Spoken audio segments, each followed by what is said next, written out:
What you are about to see is top secret.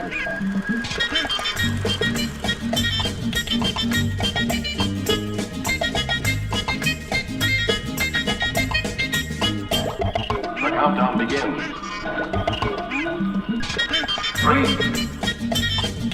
2,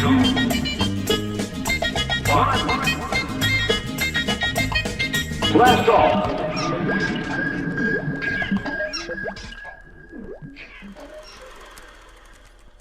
Good evening, folks, and a hearty welcome to our drive-in theater. Did you fail to dress up for tonight's show? Well, don't give it a thought. We're glad you came as you are. We just want you to enjoy yourselves.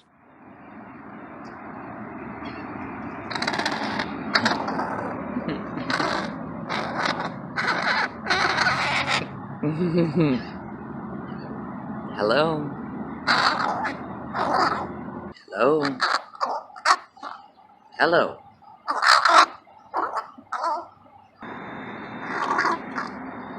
Hello?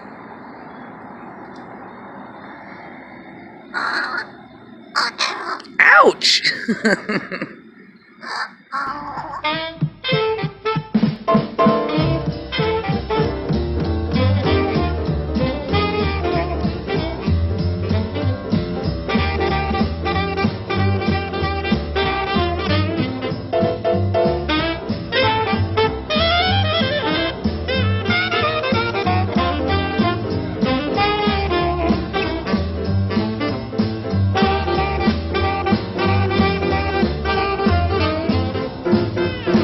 Farmer Brown was taking the air.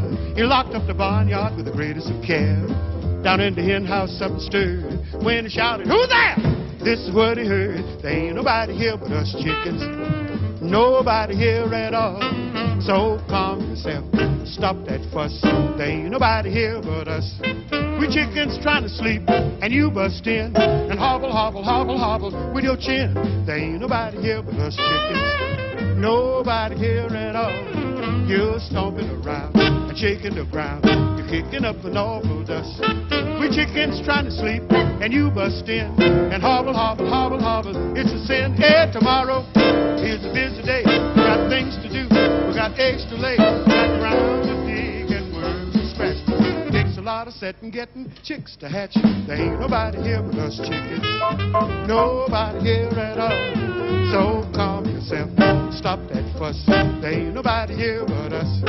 Kindly point that gun the other way and hobble, hobble, hobble off and hit the hay.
got ground to dig and worms to scratch. It takes a lot of setting, getting chicks to hatch. There ain't nobody here but us chickens. Nobody here at all. So calm yourself, stop that fuss. There ain't nobody here but us. Kindly point that gun the other way and hobble, hobble, hobble off and hit the hay. Hey, daddy, it's easy wicked. There ain't nobody here but us chickens. Oh no! Oh no!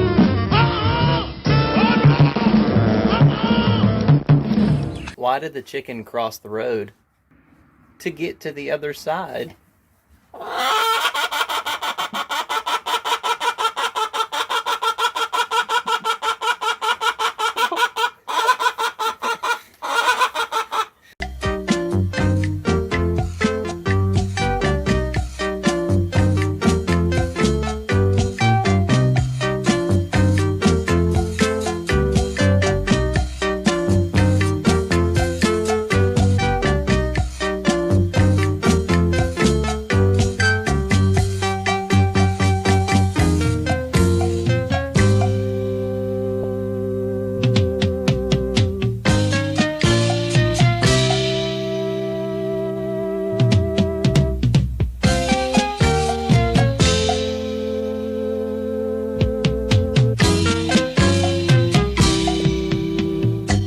Bird.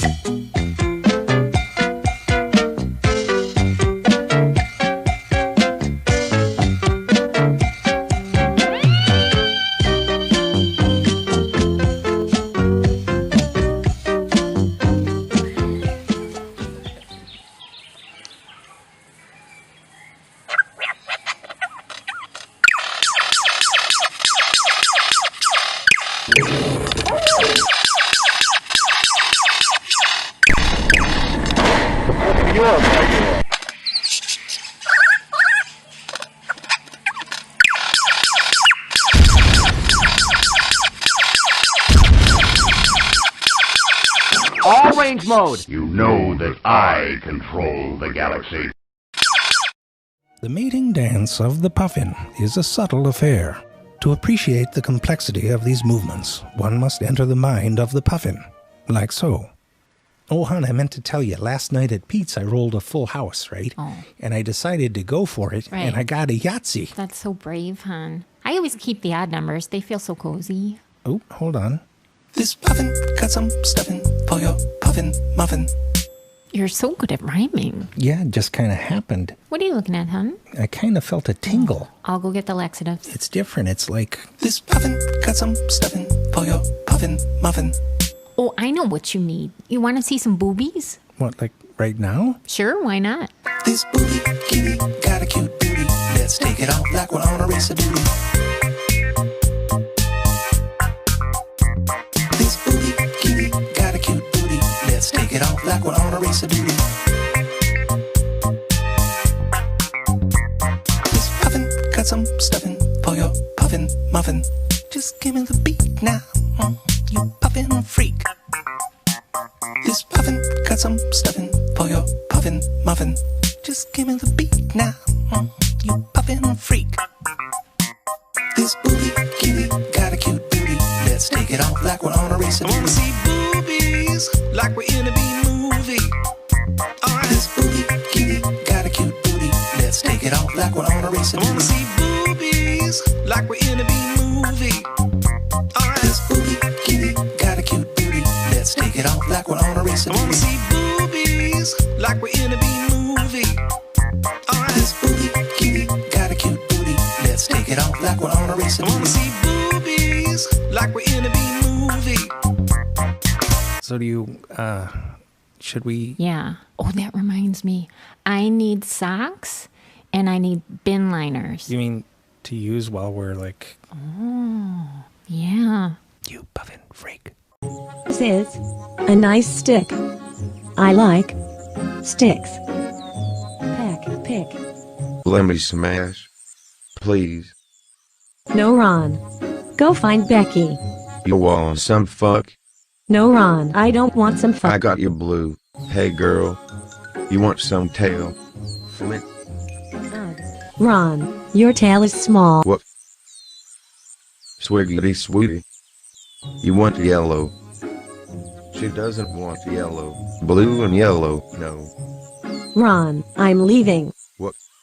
No, wait, let me smash. What's my life come to? Becky thought my tail was big. Becky used a let me smash, but Becky is smashing Ben. Ben is a hoe. Heck. Fuck this next. Fuck that. I need you, Becky. Becky, let me smash. I'ma get that bitch a stick. Bitches love sticks. Wrong stick, stick, stick, stick, stick, stick, stick, stick, stick, stick, stick, need stick, got stick.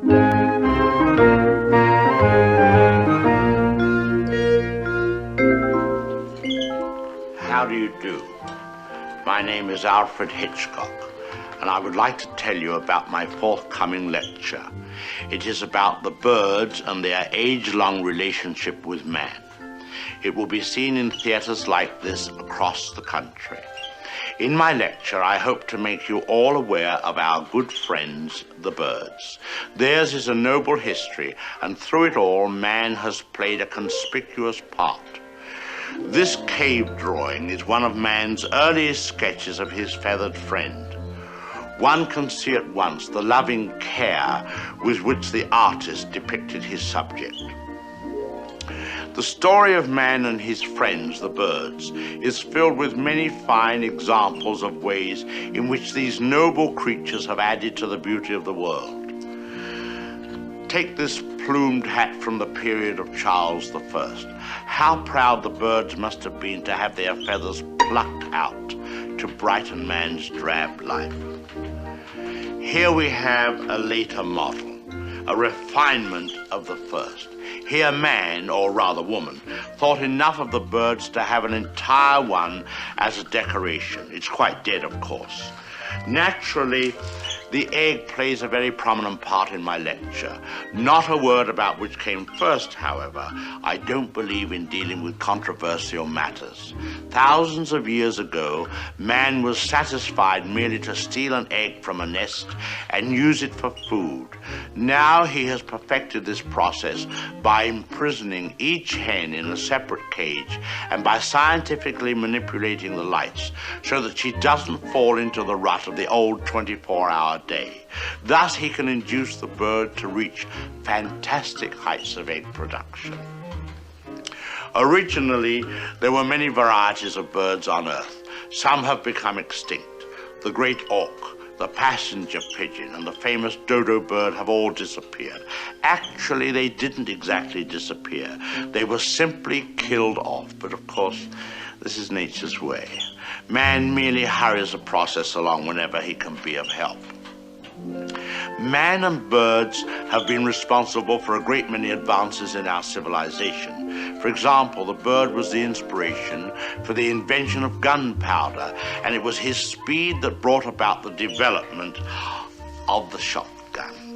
But man has not been unmindful of his debt to the bird. We have honored our feathered friends in many ways. We cage birds and show them off proudly in most of our zoos. And the turkey is traditionally our guest of honor at Thanksgiving. I suspect you never realized that if it weren't for birds, even some of our pastimes would suffer noticeably. Duck hunting, for example. Granted, bagging a fellow hunter can be diverting, but the supply is rather limited. I hope you don't mind if I have something to eat, but I'm rushed today. Planning the lecture has been most educational for me. I've begun to feel very close to the birds and have developed a real sympathy for our little... What was I saying? Oh yes, I've come to feel very close to the birds and have come to realize how they feel when... I don't think I'll eat just now. Hardly proper with all of you here. Surely the birds appreciate all we've done for them. Don't you? Beautiful cage, fresh water, no other birds to bother you, none of that blinding sunlight. Oh! Now why would he do that? Most peculiar. What on earth?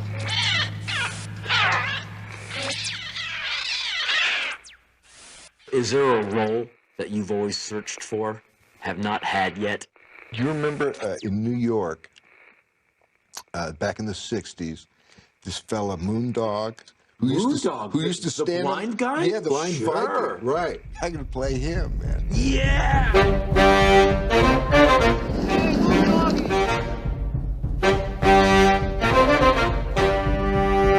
People were drawn to him, people were frightened of him, some were intimidated by him, some were in awe. I suppose you would call him the ultimate counterculture figure, a work of living art in New York City. He was there day and night, fabulous freak dressed as a Viking. The most famous and probably the most photographed street person of his time. Everybody was just looking at him like a rock star. I said, "Who is that?" My father said, "Well, that's Moondog." I said, "What is going on with this guy?" What do you do here in New York to make a living? I sell my writings on the street, poetry and music. I had no idea that he was a serious classical composer. He was doing pieces that no one had even conceived of.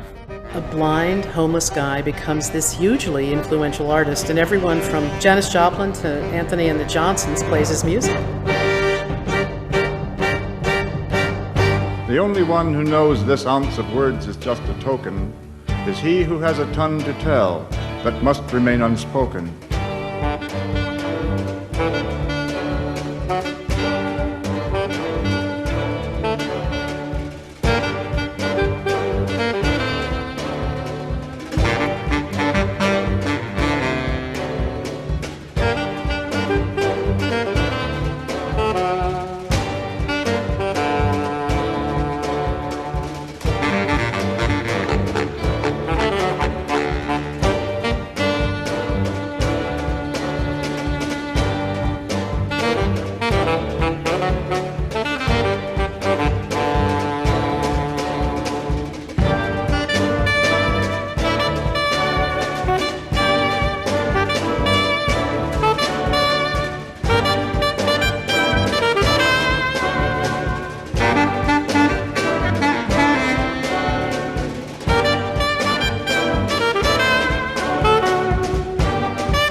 If you look outside your window on a nice spring day, you might assume that robins and sparrows are the most numerous birds in the world, but no, not even close. It is the chicken. Chickens and their behavior become intimately connected to culture and have permeated language. To call someone a chicken is to call them a coward, a term that may date back to the 14th century. Versions of the story about the chicken named Chicken Little or Henny Penny, referring to a character who mistakenly believes a disaster is imminent, go back as much as 25 centuries. Chicken feed is an idiom going back to the 19th century that means a paltry sum. A politician promising prosperity may promise a chicken in every pot, a phrase that, while used in the 1928 U.S. presidential campaign, actually dates back at least to English King Henry IV. If a person's bad deeds come back to them, it is said that their chickens have come home to roost. And if the flavor of an unusual food is difficult to describe, it is said to taste like chicken. If something is crooked, it is cockeyed. If a man cannot defend himself from a sharp-tongued wife, he is said to be henpecked, a reference to the fact that chickens themselves will establish an order within their community that is called a pecking order, itself a term that is applied to any recognition of status within a group. A particularly attentive mother or matronly figure is called a mother hen, and if that woman is depressed that her children have grown, she is said to have empty nest syndrome. A leader who bullies people is called the cock of the walk, referring to a fighting chicken whose pen was called a walk. If you are barely making enough money to make ends meet, you are like a chicken scratching out a living. And if you're able to set some aside, then that is your nest egg. And if you can set quite a lot aside, then you are feathering your nest. If you place too much faith in one investment, you are putting all your eggs in one basket. And if you're planning how to spend your investment before it produces returns, you are counting your eggs before they are hatched. If something is particularly difficult to find, it is as scarce as hen's teeth. And if it gets away, it has flown the coop. And for letting it go, you might be called a bird brain. If a person is particularly irascible, they may be called hard-boiled. And if they are disorganized, they are running around like a chicken with its head cut off. If they back out on a promise, they are said to chicken out. And a person who does that might be, by some, called a bad egg. And if they've seen better days, they might say that they are no spring chicken. When putting a plan into motion, you're hatching an idea, and if the plan succeeds, you have something to crow about. But if that plan fails, you might wind up with egg on your face. If something makes you particularly angry and you can't let it go, it is stuck in your craw. If a story cannot be believed, it is a cock and bull story. If you want to befuddle someone, ask them which came first, the chicken or the egg. If you're in need of a joke, try asking, why did the chicken cross the road?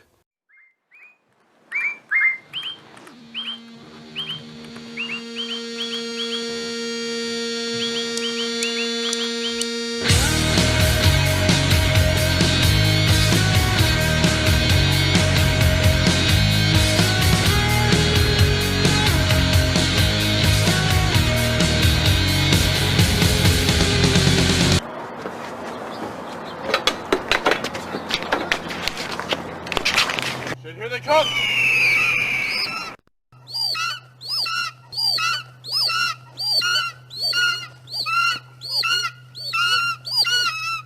the door! The door's stuck.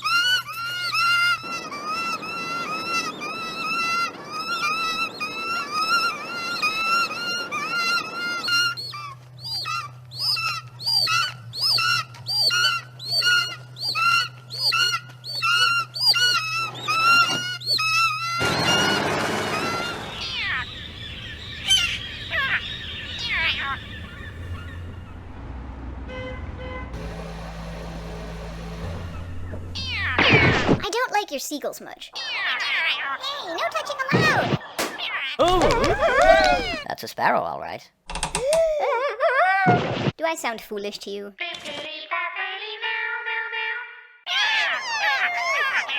Birds do not attack. It's the end of the world. Can I bring the lovebirds in? No.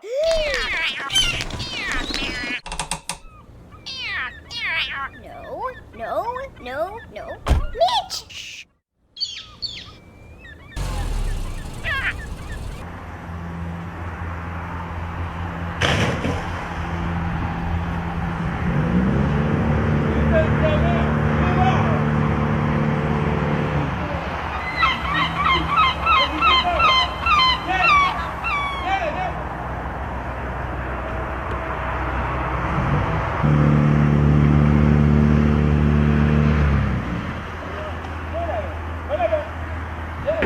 C'était un chat, un pacha, plein d'argent, chat perçant, si puissant, que dans son harem, toutes les femmes lui disaient, chat, comme on t'aime, mais malgré ses mimi, ses milliards, le pacha, chat, avait bien le cafard, des pépés, des pétroles, il était saturé, car son rêve, c'était de voir pousser le gazon devant son papa, c'était un chat, son palais en toute saison. Mais chaque fois qu'il qu'il creusait des trous pour trou, là il tout pour trouver un sissi, filet d'eau, du pépé, du pétrole jaillissait aussitôt. Et les sous-sous, les sourciers, les sorciers voulaient tous des mimi sillonnés. Et le papa, le pacha, cha, languissait. Car son rêve, c'était de voir pousser le gazon devant son papa, c'était un chat, son palais en toute saison. On signala à 2 pas une rivière d'eau claire. Le pacha, il courut sur le champ, mais revint fort déçu, n'ayant vu qu'une rivière de diamants. Alors tout compte fait, il s'installa chez nous, car chez nous, pour ce qui est du gaga, du gazon, on serait plutôt gaga, trop gâté, tête un chat, tête un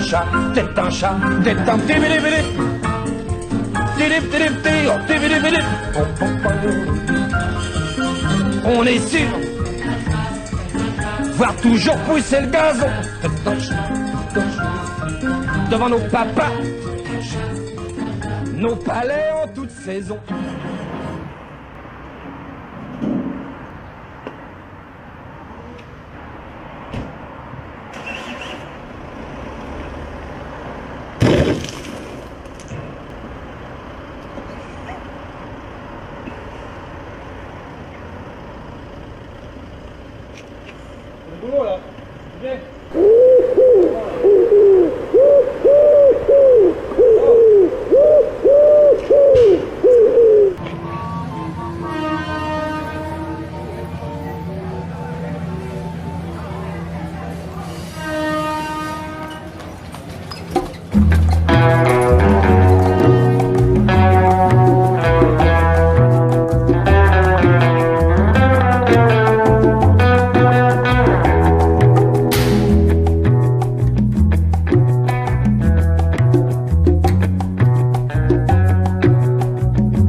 Interesting, but he's chicken. Is that a chicken joke? It's a dumb chicken joke.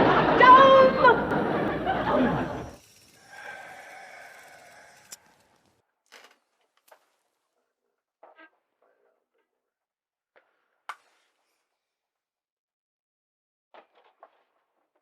If everyone would like to hear a nice song, this is a song called Marion's Bicycle.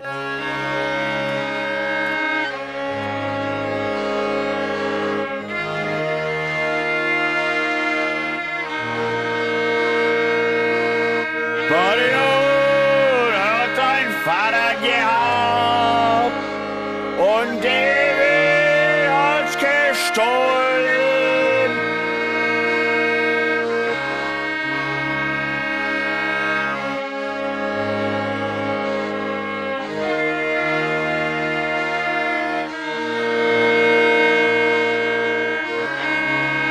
Ted und ich hab nach Vater gekauft.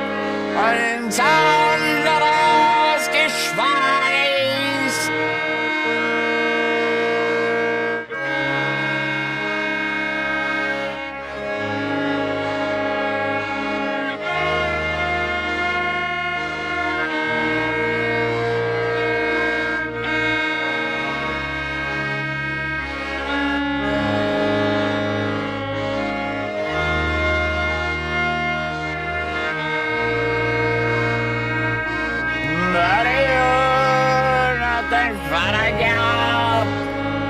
Und David hat's gestohlen.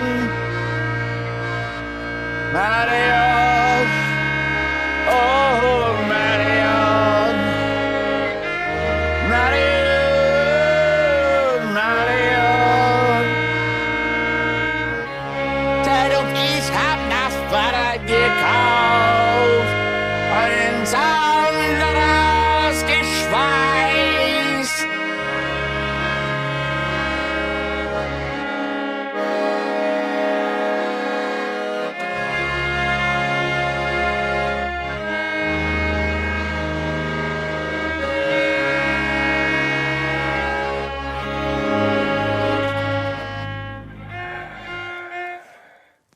Kind of messed up, didn't it? Yeah. Let me introduce you to Mr. A. Now, Mr. A is a perfectly straightforward kind of person. He reacts quite normally when there's dried egg for breakfast, when it's opening time, when his mother-in-law comes to stay, when he sees his bank balance, when someone slips on a banana skin, when he has bacon for breakfast. But when it comes to the everyday business of crossing the road... Hurt, old man? Well, never mind. It would be perfectly simple if it wasn't for the cars. Wouldn't it? Now, there are two ways of crossing. And this way. You see these two rows of studs. Well, all you have to do is to walk between the studs and you won't get knocked down. You see, the motorist has a legal obligation to give the pedestrian a right of way at crossings. Now, have a shot yourself. Come on. It'll be all right. Really? Now. Look out. Now. There are some good common sense rules, you know. You must look where you're going. And it's no good thinking you can have a sleep. Or eat your breakfast out there, because you'll soon find yourself in trouble. You must keep on the move when you cross. Right. Have another try.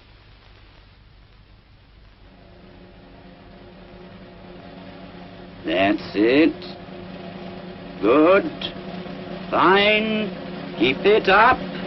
Lovely. Splendid. You must keep on the move. Look! Hey! No touching allowed! The funniest people on the thing were the bird wranglers. Ray Berwick, he was the head bird wrangler. And he was a wonderful guy. And he indeed had patience. He wasn't as bad-tempered as his buddies. He knew his birds backwards. He was like a great old cowboy with horses, you know. He knew these silly-looking birds. And he understood them and he liked them. He taught them 6 at a time. He taught them individually. The ones that were taught individually basically could never be released because they were taught to do very bad things. You know, like they'd be taught to dive bomb somebody or peck them or, really go after people. All these tricks were pretty horrifying and pretty exasperating. That's why these wranglers just were going through hell as well as us. We all had our trips to the nurse's station here on the lot to get our tetanus shot. These kids, they'd tie the birds to the back of their collars, and they'd be flapping and carrying on, and it was quite terrifying, really. But how else could you do it? And then there was no CGI with birds coming into the lens. You put meat in the lens. We realized that if we were working with seagulls, we could train them to go for food. You could put a food just behind the camera or right on top of the camera, and they'd fly into the lens. I must say we tried to use mechanical birds, and we did use a few, but mechanical birds that moved didn't work out too well. So we finally decided to work with crows. The reason we started with crows is obviously they had an intelligence that most birds don't have. You could train a crow, but because they were so intelligent, they were also hard to capture. There was one named Buddy, very beautiful raven, who I became friends with. In fact, he was so nice he couldn't even be in the movie. He was so sweet. And he'd come hopping into my dressing room on the set, and he'd hop up on my dressing table, and he was just fun. It was just, they're so smart. They're so smart. There was another one that particularly had a reaction to Rod Taylor. And he went after Rod continuously. was kind of funny, actually. This one raven, Archie, and there's a still of me looking terrified with a bandage on and something, and I'm looking at this bird. That's real terror. I hated that bird. That bird, every morning, if I was on the set, we were on the set together, would come over and go, "Ang!" and bite me. And I hated him, and he hated me.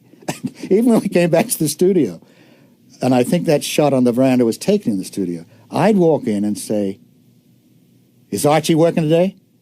And they say, "I don't think so, Rod. I think we're working with seagulls." And out of the rafters would come Archie. And, hated me and would lie in wait for me. And I'm sure that bird's still alive. Hello. You're going to look in the lens. A typical male, Sirocco is clearly only interested in one thing. Hello. Oh, look at that. Ow. God, he's got sharp claws. He's getting a bit frisky. Ow. Ow. Do you think it is he's actually attempting a sort of mating ritual? He is. Oh, must. You are being shagged. Or not. Ow. God, it's sharp. Look, he's so happy. Sorry, but this is one of the funniest things I've ever seen. You are being shagged by a rare parrot.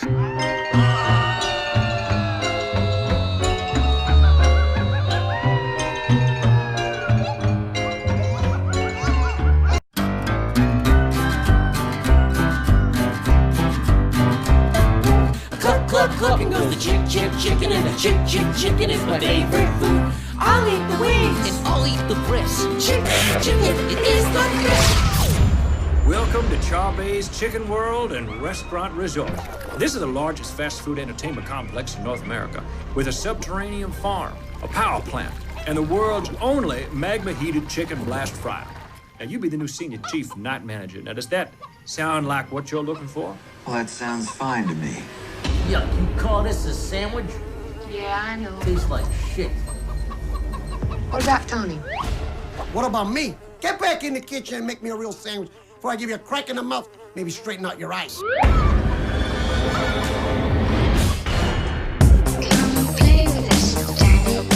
Oh! Yeah.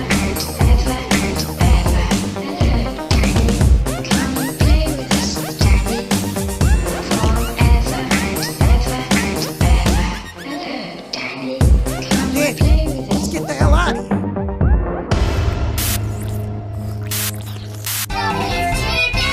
Here's Johnny. Charbay's Chicken World and Restaurant Resort is going completely insane! Never tried Charbay's? You've got a big surprise coming to you.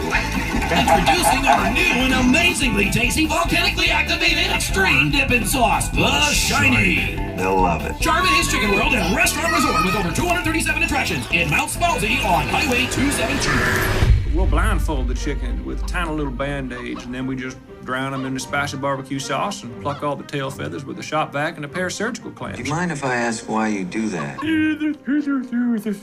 Alfonso, do you mind just keeping it down a bit? The big people are talking here. And other than that, no other problems. Oh, except the toilets sometimes receive volcanic pressure blasts that explode feces all over the walls of the bathroom, I'm afraid.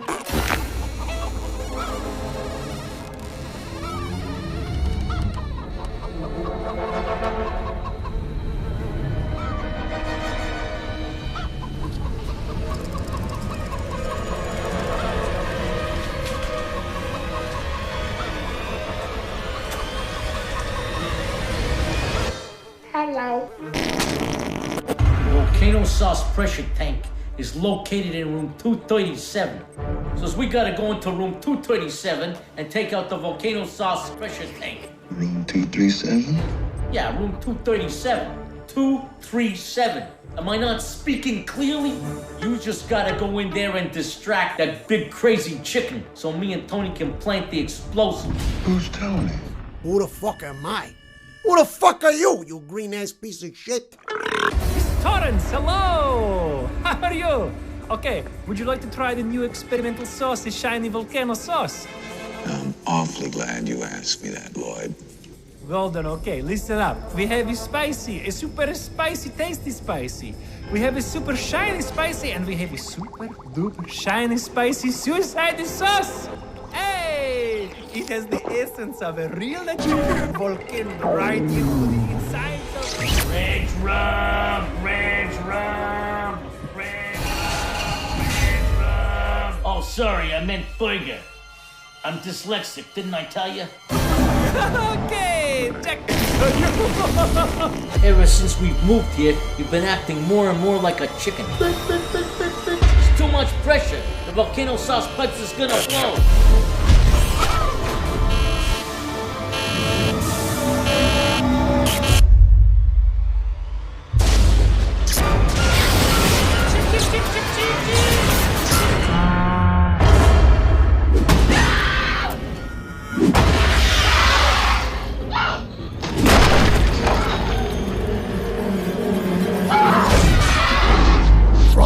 Director Stanley Kubrick comes a new twist on a classic tale of horror, The Chickening, rated R.